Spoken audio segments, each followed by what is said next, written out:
Hey, everybody. Hello, YouTube. How are you? This is another edition of Typical Geeks with me and my co host, Jack McLain. And I believe the date is September the 15th. And I apologize. It has been a while since we had a recording, but let's go ahead and bring my good friend Jack on the show here. And there he is. How you doing, Jack? I'm doing great, Bruce. Doing great. Boy, it's been a while since we've recorded one of these. And we'll kind of talk about what happened to you and your trials and tribulations. And then when we went to record on Friday, my internet was off as usual because I'm a MediaCom customer. Right. A lot, but man, politically, everything's pretty much the same as it was since we did our last show. No, you take any other thing, but boy, when it comes to the world of tech, the world changes, 180 in 3 or 4 weeks. Oh yeah, definitely. Definitely. It's crazy. So let's get right to it. Let's get what happened to your iMac and let's get all that sorted out. So why don't you tell everybody kind of what happened to you on that? Well, about I guess 2.5, 3 weeks ago, and that's one reason why we haven't been doing the show is because I have been without computer. Um, but yeah, about 2.5, 3 weeks ago, my iMac just suddenly died. I developed pink vertical lines in the screen, and it locked up. I couldn't do anything with it myself. I couldn't boot into target disk mode. Couldn't boot up from a USB or a disk. Couldn't get into it basically, and without tearing into it, physically tearing into it. So I called the Apple store. Well, actually, I called Apple first. And basically, they told me since I was out of AppleCare, my AppleCare warranty had expired 1 month prior, that I was basically SOL. And they said you can always call the Apple store and see if they want to work something out with you, but on this end, there's not a whole lot we can do about it. So I called the Apple store and they said, well, we won't really know unless you bring it in. And I said, well, that's a problem because it's a 90-mile drive, and I don't want to make a 90-mile drive on a maybe you might be able to fix it for free, maybe you won't. I'm not going to take that chance. So they said, well, that's pretty much all we can tell you. So that night I got to doing a little Google foo, and I looked on a few forums, and this seemed to be a known issue, not with my particular model, but with the 2011 iMacs. Mine's a late 2009 for anyone interested. But they basically told me, or basically on the forums, they said what you have to do, you have to escalate the situation to what's known as a senior advisor at Apple. So the next day I called AppleCare. I explained to them the situation, the previous conversations, and I said I need to speak to a senior advisor. And they put a guy named Aaron on the phone. And by the way, if Aaron's watching, I told him about the podcast, and he said he would actually tune in and listen to it at some point. So Aaron, appreciate it. Anyway, so we talked about it for about 5 or 10 minutes. I explained to him, what I had been through so far, and that I did purchase AppleCare originally, and I was 1 month out of AppleCare. And he said, I think we can fix you up. He said, just bring it into the Apple store tomorrow, and we'll fix it for free. No matter what the cost, we'll do it for free. So I brought it in, and they said that it was a combination of the video card and the motherboard. Apparently, the motherboard went, took the video card with it. They replaced the video card and the logic board. I went back, picked it up a week later. Well, it's about 5 days later. Picked it up, and I got it home and used it one day, and it did the exact same thing again. Well, I stand corrected. This time it was yellow vertical lines instead of pink, so they changed the color up on me a little bit. But other than that, it was the exact same problem. I still couldn't get into it. I got 1 day's worth of work done, and I was locked out of my computer again. And so I called them up again. They said, well, the parts that we replaced are still under a 90-day warranty. Bring it in. We'll do it for free. So both times I get a receipt that says $750 to $776 worth of repairs, and they're doing this for free. Take in mind, this is a machine that is 4 years old and is out of warranty. And they did this for free. Both times they replaced everything again, but this time they also replaced the ribbon cable that connects everything. And apparently that cleared it up because I've been on this system now for about a week and it's working great. Couldn't ask for better technical support, better customer support from Apple. And I really don't know any other brand of computer that you could have a 4-year-old machine that's out of warranty and take it to the shop and say, "Hey, will y'all fix this?" And they do it not once but twice for free. So I'm very impressed with Apple's support.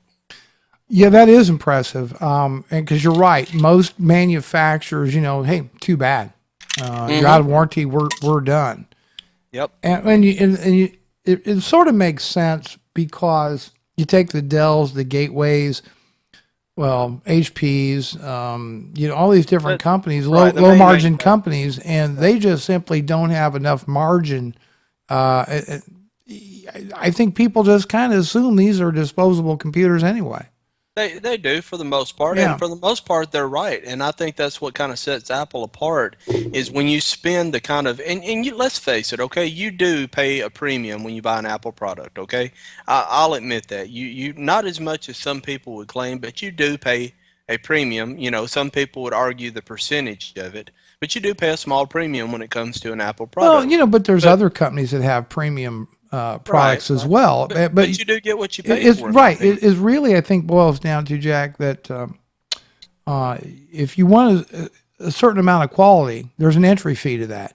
Exactly. Okay. Exactly. And I still don't know, even on the high end stuff. I'm just thinking out loud. I know Lenovo's got real good support. And I have heard of a case. Well, I know 2 cases in the past where Lenovo fixed an out of warranty laptop. Yeah, Okay. but then again, you're talking about a very high-end premium product. Exactly. You're talking about a Yeah, thing that, exactly. You can't really expect that out of a $500 or $600 notebook. no, and you're definitely not going to get it. Can you imagine calling up Acer or Dell after 4 years and telling them that your No. computer broke? No, no, it's They would- cheaper. Right? It'd be They would literally laugh at you. They would. They would. Well, number one, I'm glad you got your iMac back, and but it was quite an ordeal on your end because it kind of affected your business, and you also had a 200-mile round trip both times. Yep, it really did. And but like I said, if it hadn't have been for that, I would be out a $3,000 computer, and I wouldn't be able to get any work done now. So if it hadn't been for Apple, I wouldn't be making any money right now.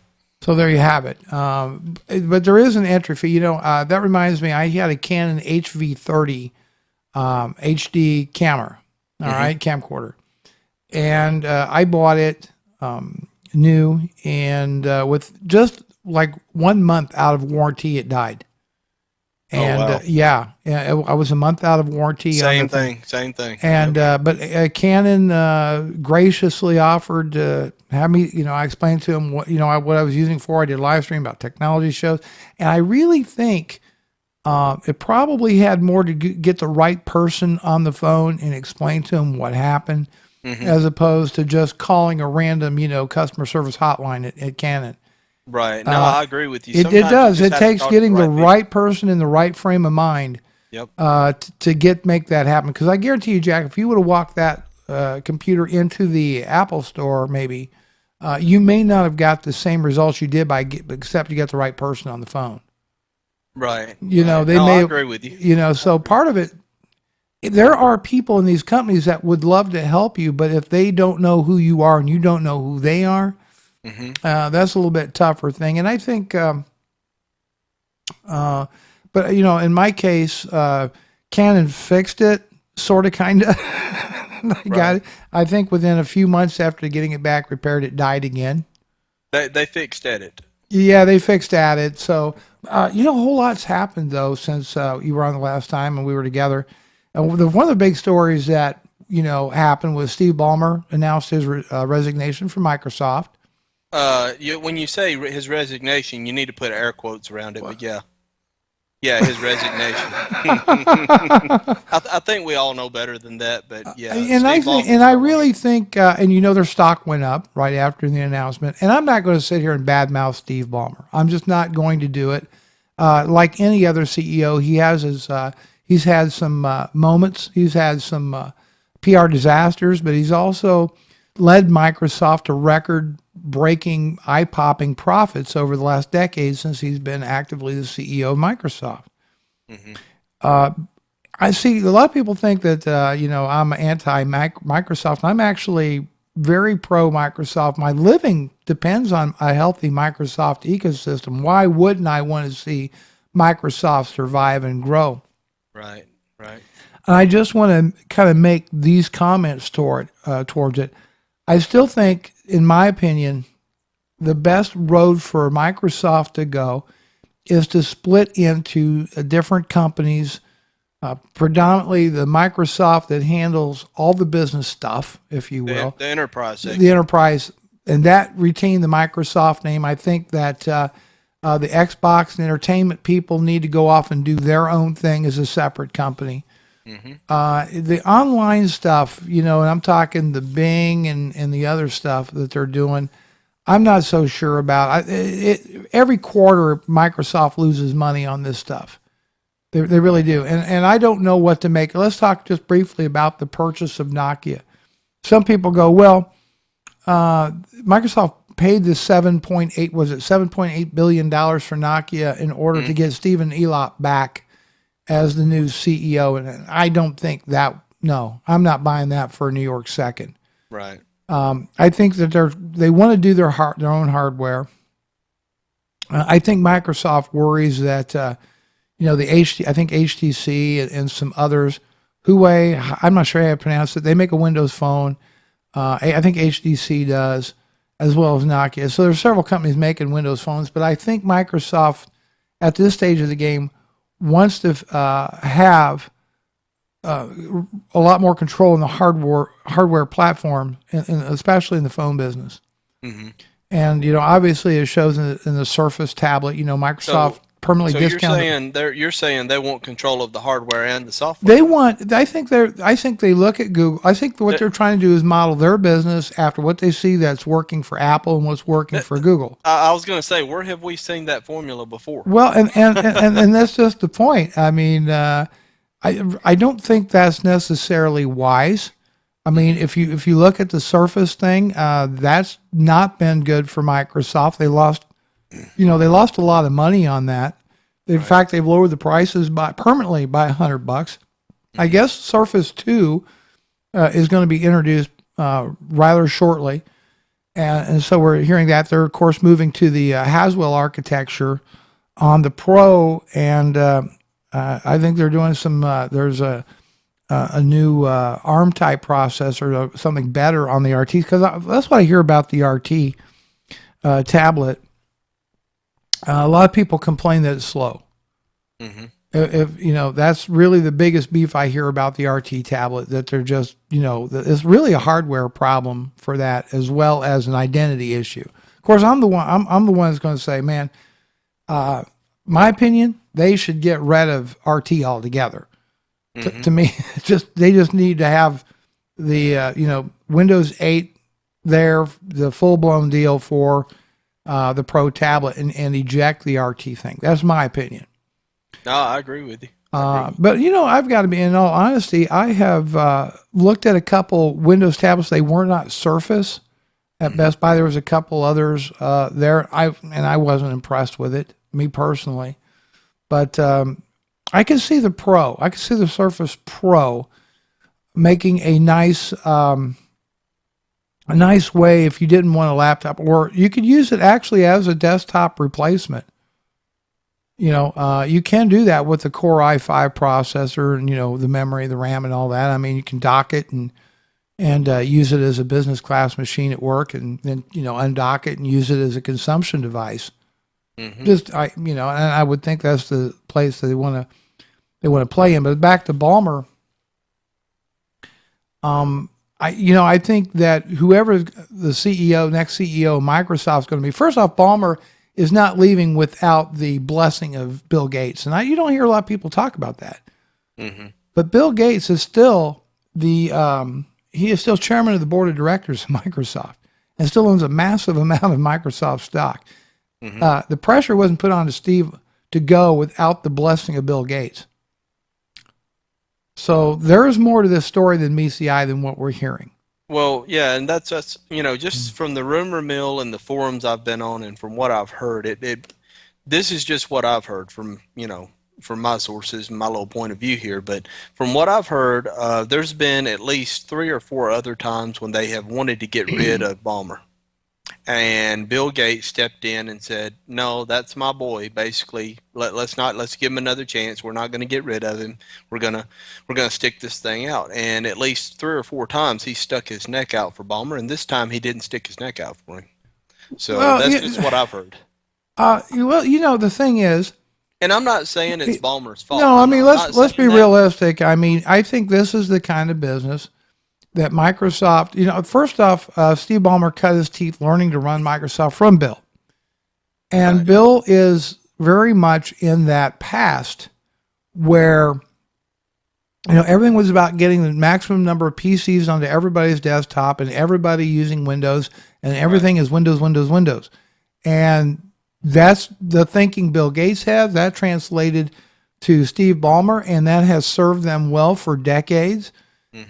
Okay, and the whole cloud thing has been baffling to Microsoft. They've had a few wins, but they've had a lot more losses in it.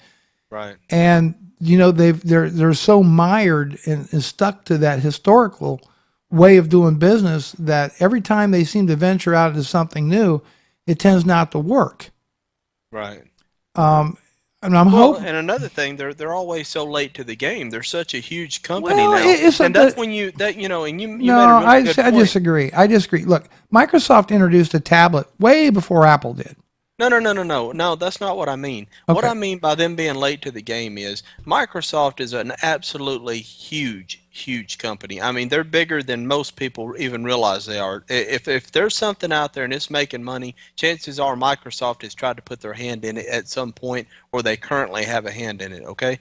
They are a huge company, and when you're that huge, you cannot be nimble at the same time. Okay, they can't just up and change directions on a whim like some of these smaller. I say smaller, still big companies, but smaller than Microsoft. They can change directions on a whim when they see the winds are blowing in a different direction. They can go in that direction. They put everything into it. Microsoft can't do that. They're too big, and they can't put on the brakes and change directions that quickly. Microsoft technically did introduce a tablet long before Apple They did. also had a But smartphone but before did Apple. they? But did they really? Yeah, Because I didn't see them. I mean, I seen them on stage, and I seen people. I seen it Ballmer was an holding one. execution problem. Exactly. It's an execution I problem. seen Ballmer holding this HP tablet. What, 3 years, 2, 3 years Oh, before I seen Apple? Bill Gates demonstrate Oh, a Bill tablet Gates. Yeah, with yeah, it with yeah. a pen, but the problem was But the where was pen. it? Exactly. And where was it? I never seen one. I never got my hands on No. one. I never seen anyone with one. There's a big difference between coming out with an idea and actually executing that idea. And like Well, you said, right. the problem is execution. They do not. They that's something they just historically You they've know, never I done had it a well. Nokia smartphone running. Was it Nokia? No, who made that thing. I had I actually forget who made the phone, but I had a Windows mobile smartphone. Hmm. Okay, long That before the introduction of the iPhone, and it that was was Nokia, wasn't it? I'm trying to remember who made this thing. From the life of me, I can't remember who made it, but it's what they call a candy bar phone. So it was Hmm. kind of tall and kind of narrow and had a really small display, and I know it what you're was talking about, it but was I don't awful. know who made I don't know who made the It hardware. was awful. Basically, they took the same operating system they used on their PDAs. Hmm. And you remember when Dell had their PDAs and HP, and Everybody had one, right? everybody had a Windows, and it ran a form of what was called Windows Mobile, I think, at the time. And Hmm. they basically stuck that OS on a phone, and it was just it was Horrible. the state of smartphones prior to the iPhone was horrible. Agreed. It was horrible, and I gotta tell you, the iPhone was like a glass of cold water to somebody that was dying of thirst out there. Yep.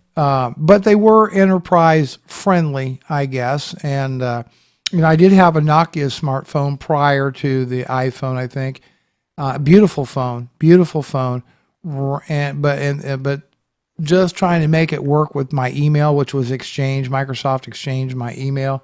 Horrible experience, not easy to use, not intuitive at all. Something it should have just worked Which with is, well, automatically. see, they didn't. I think it was phones for techies by techies.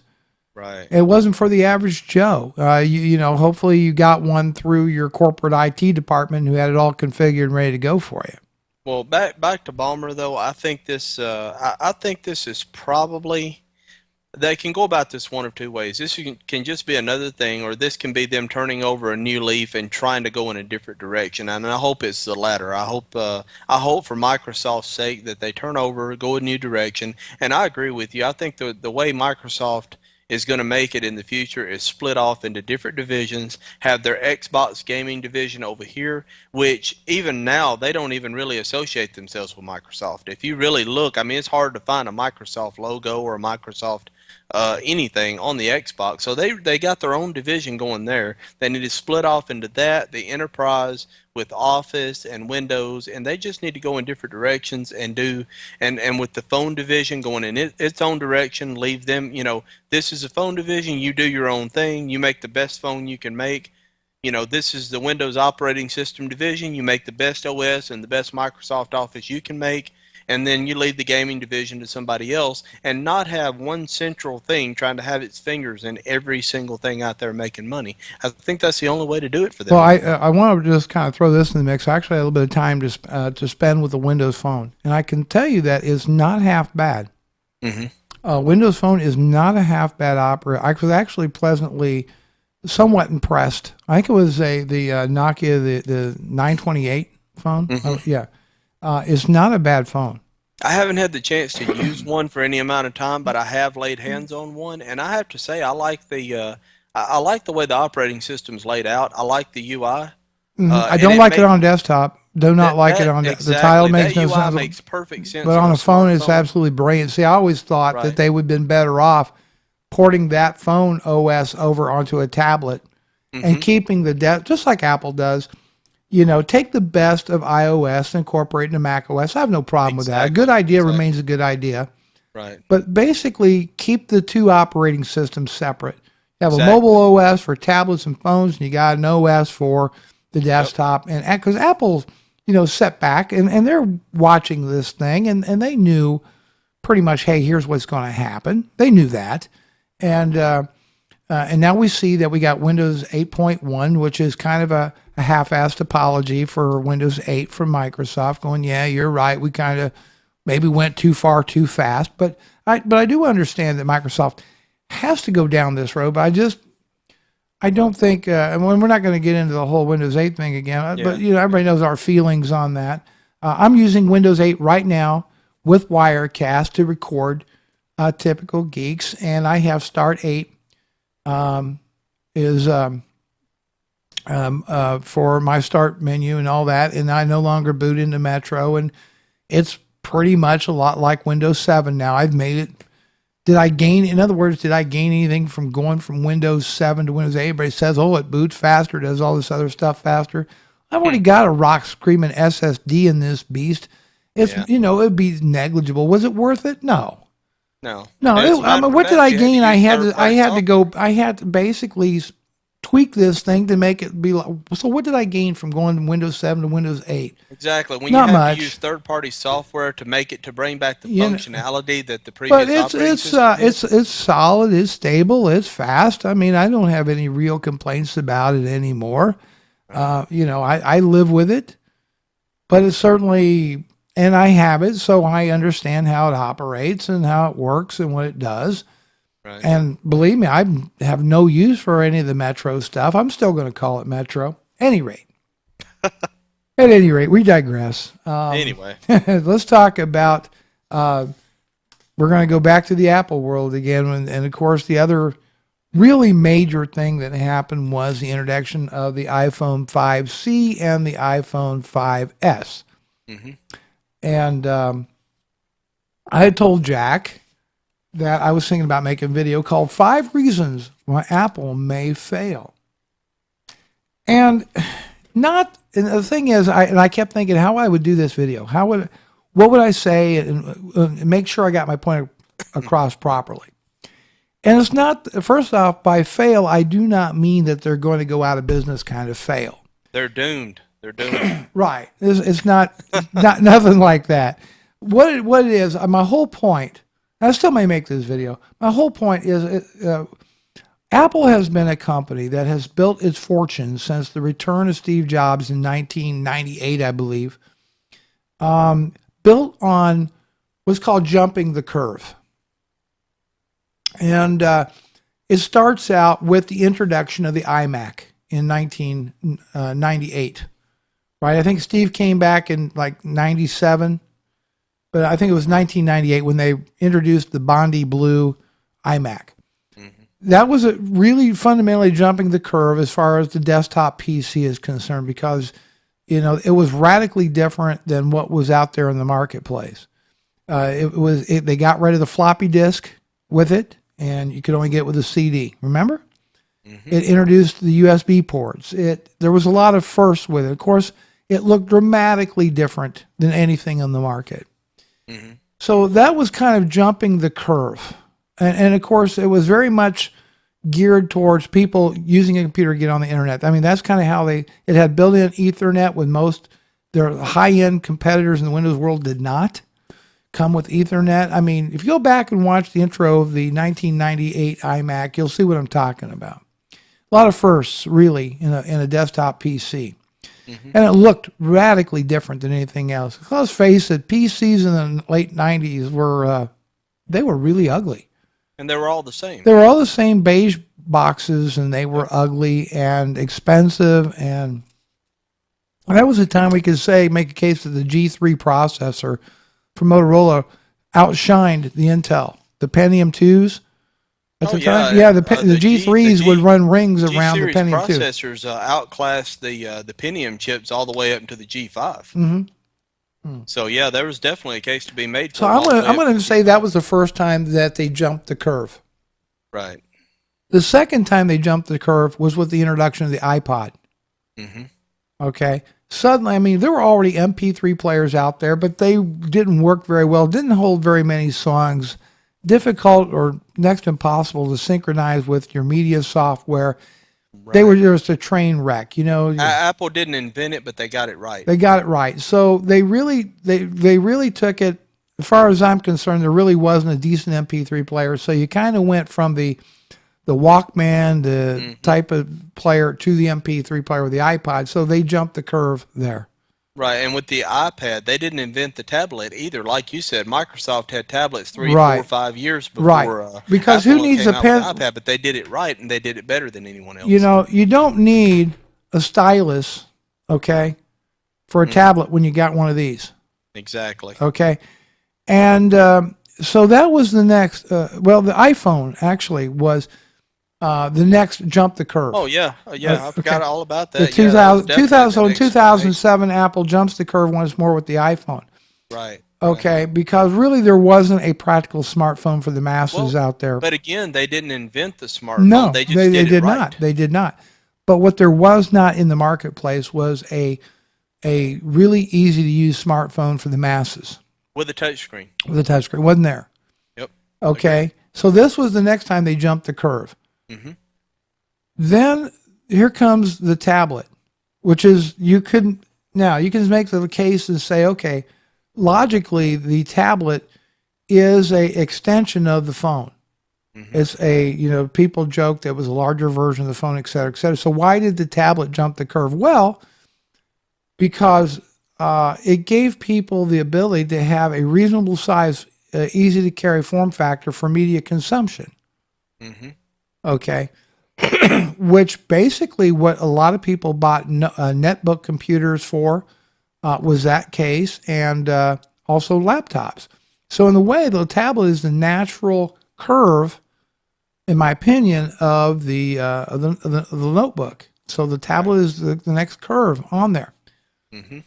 So they have built a business since 1997 or 1998.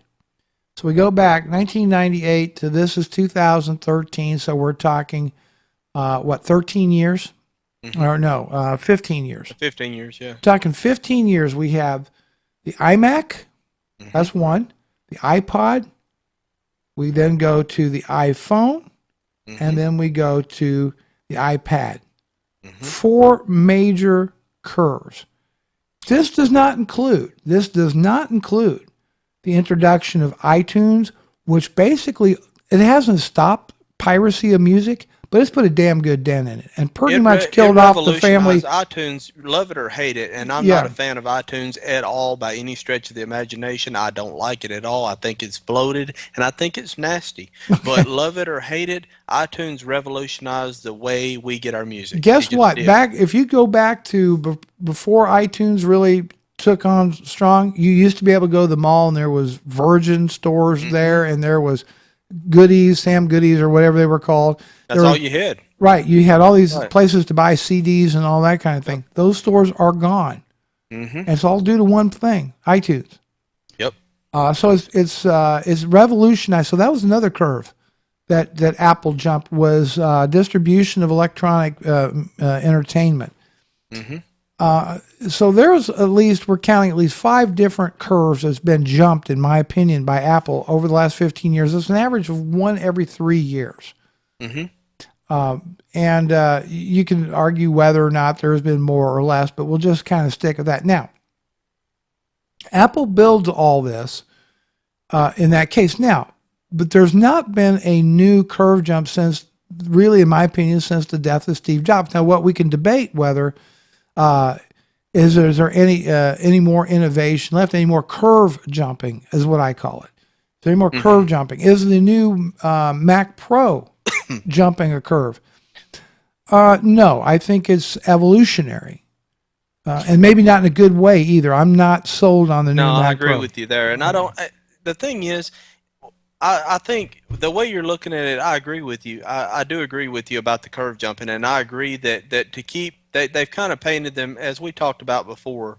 We discussed this earlier in the week. They've almost painted themselves into a corner with this ability that they have to come out with some new revolutionary bit of technology every 3 to 4 years. They've really painted themselves into a corner with that business model. And now it seems like even when they come out with a very solid upgrade, iPad versus iPad Mini versus iPad 4, the iPhone 5 versus iPhone 5S, they will come out with a very solid upgrade, and people will still bash them because it's not something so new and revolutionary that they've never even, some new technology that they've never even seen before. But that's what they have to do, I think. What you have to do is you have to come out with this new technology, but then you have to incrementally make it better and better and better and improve upon it. The first gen model of every one of the products they've come out with absolutely sucked. I mean, if you now I had no experience with the original iMac, but the original iPods weren't that great, in my opinion. I had one, and I just don't think it was that. I mean, it was so much better than everything else that was out there, but there was a lot of, and I don't think anyone would argue that there was a lot of improvement to be made on it. When the iPad 1 came out, it didn't have a camera. If anyone remembers, it had no camera. It had no video capability. It was very limited with what you could actually do with it. Basically, it was a web surfing device. That was pretty much what it was. And with the iPad 2, I mean, you got video, you got pictures, you got other things that came with the operating system. With the iPad, well, we won't mention the iPad 3 because it sucked from right off the line, but that was a software issue combined with a hardware issue. But then you got the 4, and you got these incremental updates that made it even better. And now what you have is a really, really nice, not only is it a revolutionary product, but incrementally is so much better than the first gen product, it's almost a different thing. The same thing with the iPhone. I don't think anyone would argue that there's any comparison between an iPhone 3G and an iPhone 5, or if you want to compare an iPhone 4 to an iPhone 5S. I don't think there would be anyone who'd say there's any comparison. It's almost a completely different product because there's been so many incremental updates. I think a lot of people, they get caught up in the shallow way of thinking that if it doesn't look different, it's not different. Okay? You can set an iPhone 4, you can set a white iPhone 4 down next to a white iPhone 5S, and from 15 feet away, 95% of people will not be able to tell you the difference in those phones. They can't tell a difference. It doesn't matter that one has a fingerprint sensor, the other one doesn't. That one has double the RAM in it, that one has a 10 times better processor in it, that one has a much better screen, that one has, it doesn't matter because people don't understand that. Only us geeks really understand that. Well, I let me think, tell you let me kind of show you what I understand. Okay. First okay. off, I think number one, Apple is definitely does not have the right guy to present.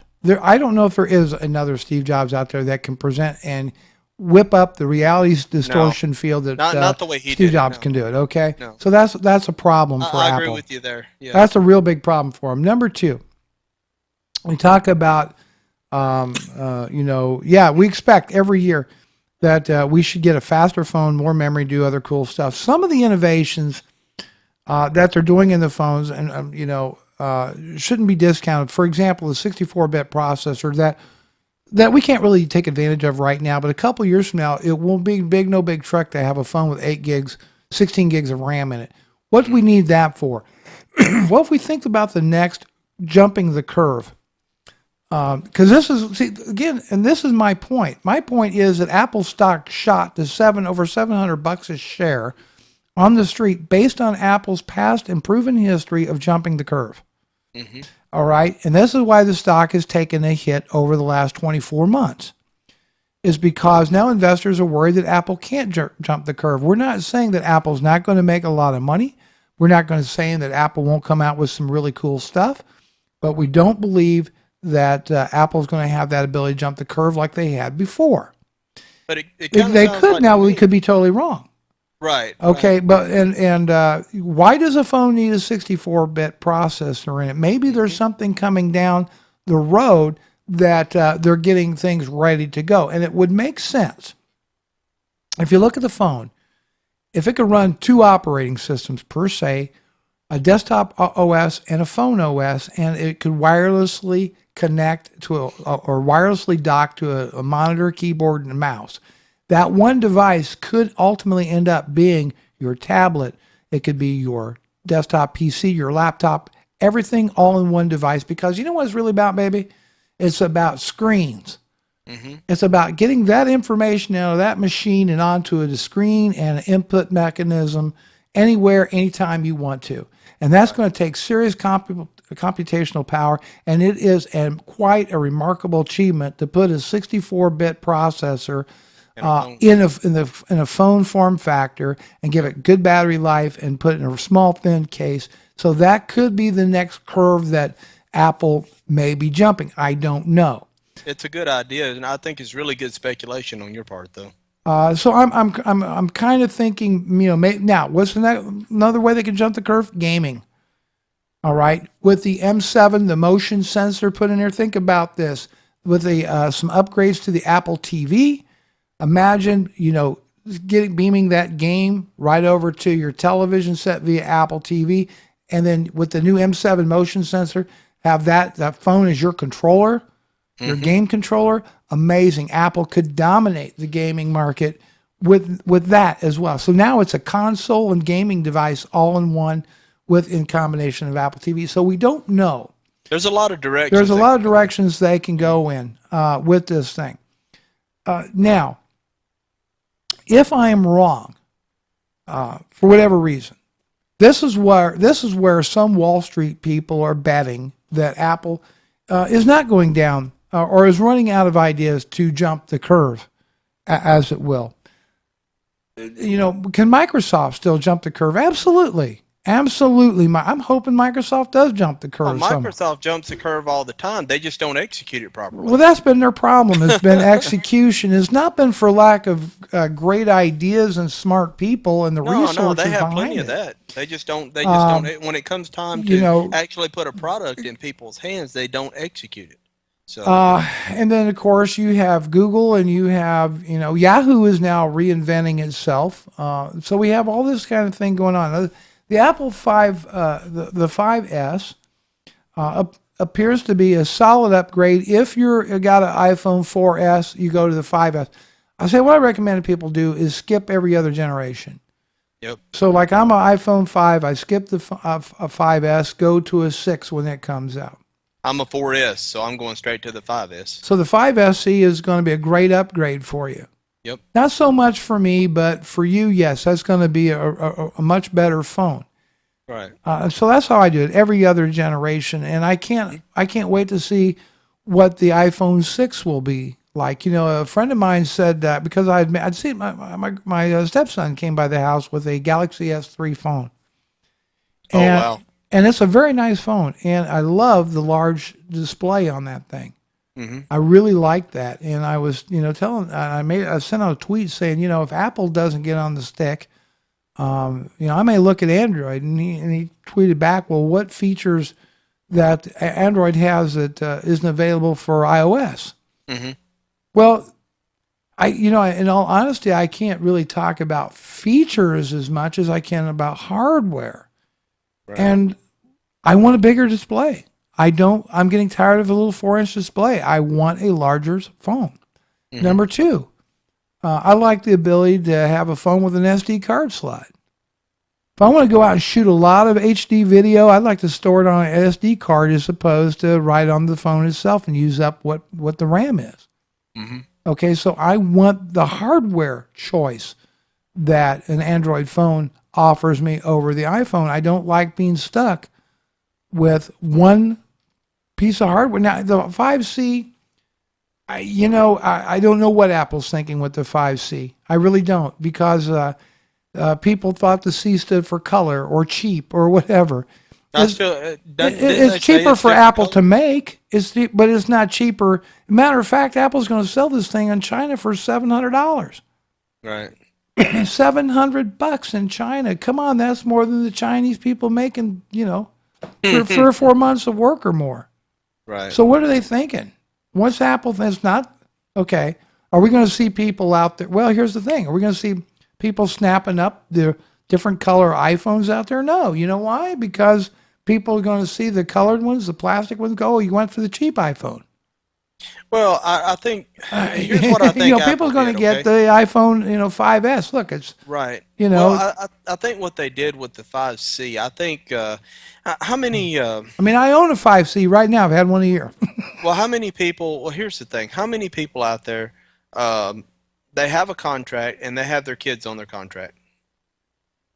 I'd say most people out there who own iPhones, they have their kids on their contract. Oh, yeah. Okay. Yeah. And I think that's who I honestly, I don't see, I can't imagine any adults wanting the 5C. Okay. I mean, I don't want to be stuck with a powder blue phone for the next 2 years. No, it's not, I can't it's not imagine professional looking any at all. adult wanting something like that. These are meant for, in my opinion, the kids that are going to be on your contract. They're going to be contract phones anyway, and you're going to be able to get them for $100. Okay. On a contract, you're going to sign a 2-year contract for your kid. They're going to be on it. It's going to be $100 for this phone. You don't want to go get them a 5S because they're going to tear it up. They're going to drop it anyway. So why not get them a $100? That they can say they have an iPhone. They still have all the functionality of an iPhone 5, but they got this plastic case that's in a bright color that they put this stupid looking case with the holes in it on, and they can have an iPhone. They can have all that functionality and then be on your contract. And for people on a contract, this phone is going to be cheap. It's going to be $100. 99, right? $99. Right, and so I mean, I think that's who this phone is designed for. I don't think this phone, because honestly, most parents, I don't think want to go out and get their children a 5C or a 5S, the absolute top of the line phone that's they're going to be $250 even with a contract. Most of them don't want to get their kid that because they're going to scratch it, they're going to tear it up, they're going to drop it. So why spend that kind of money? Now historically Apple has regulated their previous generation phone down to the contract phone, the little, you know what I mean? They went from the 4S. When they came out with the 4S, the 4 became the default kids phone. That's what you buy for your kids. That's what you get free on contract. And they've done the same thing with the 5 now. It just became the 5S, and they make it in color. So well, the thing is the 5S will be the or Pro, 5C rather. I'm talking about the 5S. Right. The 5S being the Pro version of the iPhone, the premium iPhone, and I still say I don't believe they're going to sell nearly as many 5Cs as what they're thinking. I think most people are still going to go for the 5S. I just do. You might see some kids, but I don't know. I think kids. I've been reading a lot of different stuff on the interwebs, and I've talked to a lot of teenagers and stuff. And Apple has lost a lot of its cool factor with teens. They're getting really into Android big time. You know why? Well, it's availability, choice, a lot of different phones out there, their friends, etc. Apple's losing some of their Apple's two losing. reasons. What? Two reasons kids Mhm. are going for Android now. Mhm. Well, three. One, kids and some adults. I have to say, I know a lot of adults like this. If everybody else has got it, then it's not cool anymore. If your parents are using it, it's definitely not cool anymore if your parents are using it. You know Okay. what? I did read that somewhere. I did read that So as yeah, one of the exactly. So reasons. if your Mom and Dad's parents got an iPhone. I don't want one. Exactly. I don't want anything my parents have. I remember, and this is kind of. Let me tell you a little side story here. Back in my day, I remember growing up, and our next door neighbor, their kid when they turned 16, they gave them their first car, and you know what it was? It was a Cadillac. Was their first car was a Cadillac, but that's what they drove. That was the granny car. This Cadillac had a V8 engine in it. This was a nice pearl white $28,000 Cadillac that they gave the 16-year-old kid. Absolutely hated it. Didn't want any part of it because that was grandma's car. We didn't want that. They went out and he wanted a pickup truck. He wanted something different. He wanted one of these little lowrider pickup trucks for the sole reason he didn't want to drive the same thing that his parents drove and the same thing his grandparents drove. That's the biggest thing with teenagers. So when you talk about the cool factor, when you're talking about teenagers, they want something different. They don't care. So I think that's another reason why Apple's coming out with these different colors, because that at least gives them some choice. And with the cases and everything, you got a little bit of choice about what you get. That's one thing. Two, as far as the usability of it goes or whatever, honestly, I don't think most teenagers would care as long as they can chat with their friends, they can get on Facebook and all that. I don't really think they care what device they're on. But I think the main thing is screen size, and I've heard a lot of teenagers and adults talk about the screen size, and there's two different schools of thought there. There's one school of thought that says I want the biggest screen I can possibly get in a phone. So you go to a Galaxy Note 2 or Note 3 with I don't know, what is it now? What are they up to? A 17-inch screen, 18-inch screen? I I don't don't know. know. They're huge. But I mean, yeah, A it's phablet. Isn't that absolutely. what they call them? A phablet? Well, for what Phone and tablet all in one. I seen a friend of mine from church. She has a Galaxy Note 2, Hmm. and from 20 feet away, you cannot tell if it's a phone or an iPad Mini. You cannot tell. It's that That's too close in large. size. Yeah, I mean you cannot tell. It's way too large. They've gone way, and there is absolutely no way of using this phone with one hand. And then you got the other school of thought, which is my school of thought, that I want to be able to use my phone with one hand and my thumb the way God intended a smartphone to be used. And that's just there's two different schools of thought there. And I think as long as you have that usability problem, not being able to use the phone, most people, unless you have NBA size hands, most people are not going to be able to use a phone with anything larger than a 4-inch screen with one hand. I And I say think, let the market decide. And there is a market for phones with larger screens, and mm, people want them. The rumor right, is Apple is testing phones with 6-inch displays on them right now. great. So give them. Why not give them choice? What is wrong Can, with giving people choice? can Why we does it call that have an to be iPad? one way? That the only way a phone needs to be built is if it fits in the palm of your hand. Right. Let the market decide. If they're wrong, people won't buy it. Can we call that an iPad Mini Mini? Yeah, I don't know. Can we just take an iPad Mini and make phone calls? Now see, there you go. I think they call that Skype, right? You get Skype Yeah, I out, and think now you so. can make phone calls I with. think so. Oh, I think we're starting to run over a little bit onto this episode. So, did we get everything out there we wanted to talk about, Jack? I think so. I think so. All right. As far as technology goes, as far as the new and new iPhones, the 5C, the 5S, like you said, the market's going to decide. Uh, I think the 5S is a solid upgrade. I think the 5C is useless. As far as Balmer goes, maybe it's a new direction for Microsoft. Maybe they'll turn over a new leaf and, like you said, split off into different directions now. And maybe it's a fresh start for Microsoft. And love Microsoft or hate them, I'm not a big Microsoft fan. Don't get me wrong. I mean, I think my hat says it all. But we need Microsoft. I need Microsoft. Apple needs Microsoft because without them, there's no competition. Competition is good for us, the consumers and us, the end users. So we need Microsoft to succeed, whether you like them or you don't. I like Microsoft. I like Right. Microsoft products. I'm not Well, they make you particularly in money. love. Yeah, and Yeah. I'm not particularly in love with Windows 8 on a desktop machine, Right. but other than that, I like Microsoft and I like Exactly. Exchange and I like Office 365 and CRM and SQL Server. Love it. It's good And stuff. It as is far good as stuff. Apple, Most consumers won't interface with it, but right, right. As far as Apple being doomed or on a downward spiral, or Apple not, every single time there has been a lull in history, in Apple's history, well, since Steve Jobs came back, every time there has been a lull and there's not been a new innovative, thing come out for a couple of years, everybody says this same thing: Microsoft's doomed. They've lost their zip, they've lost their cool factor, and then they come out with the next coolest thing in the world that everybody has to have, and their market share just shoots through the roof. And this has happened so many times since I've been keeping up with Apple. It's ridiculous. And it always happens, and Apple's going to come out with that next big thing. And even if they don't come out with the next big thing, they're going to take that next big thing from someone else that someone else invented first, and they're going to do it better, and they're still going to make a killing off of it. I'll give my final thought. Apple has been building their value, their market cap for the last decade, over a decade, based on their ability to jump the curve, Mm-hmm. to create new product categories and execute upon them in a very, very smart fashion. Mm-hmm.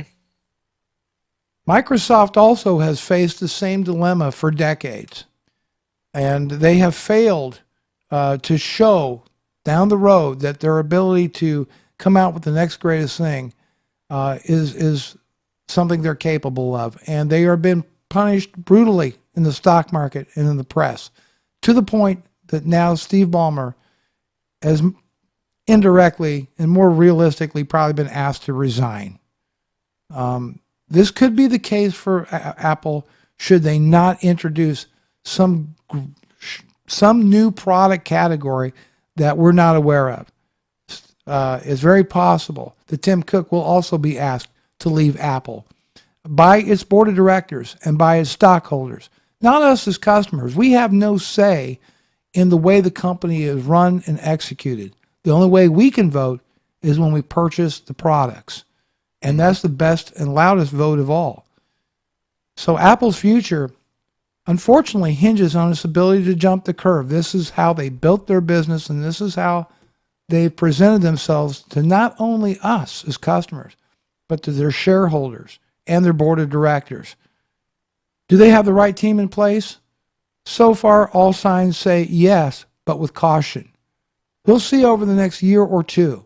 And should they not be able to jump that curve again, then it's unfortunately going to be the end of days for Mr. Cook and those that he's appointed to help him fulfill his vision. Now, on that note, I think we will end this week's edition of Business. I was going to say Business Computing Weekly, right? Typical No, I Geeks. record. See, I recorded that earlier today. Typical Geeks. All right. Take care, everybody.